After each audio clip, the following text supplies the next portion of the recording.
I'm currently taking the MIT course on EDX, and today I would like to compare the difference between this course and the deep learning specialization provided on Coursera.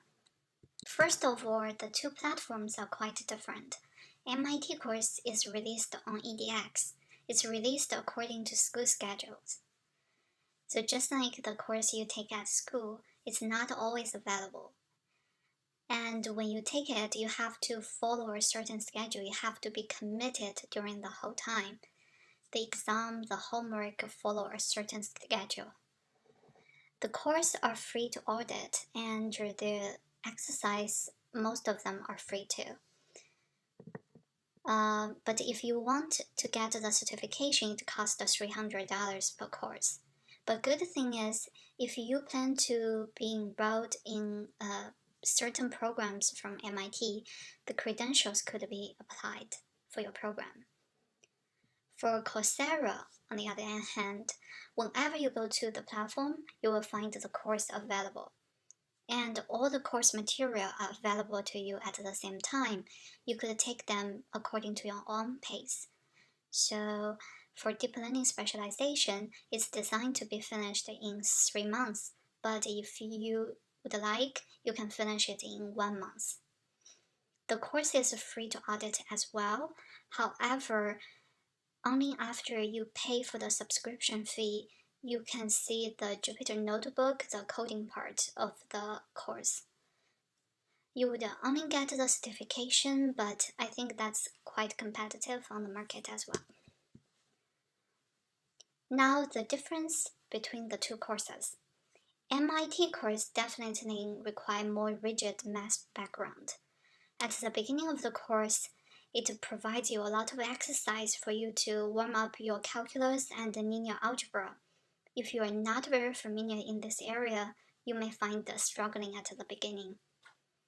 For deep learning specialization, they assume you know some calculus but don't remember it. They give you some concept, some intuition of the gradient descent, and they provide all the formulas for you. Both courses using Python.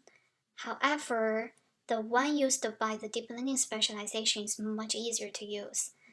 You could try the coding unlimited times, and the input is already there, so you can just choose different algorithms to see which one works.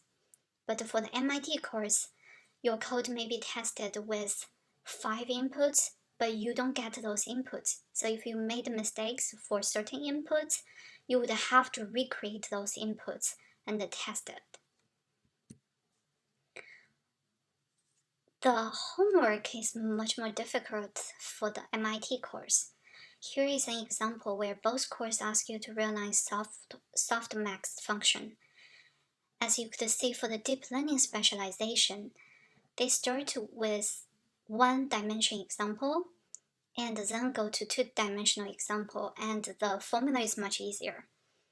And in the coding part, for each line of the code, they give you a hint. But for the MIT course, they throw you a really complicated formula, and I find it's really overwhelming at the beginning.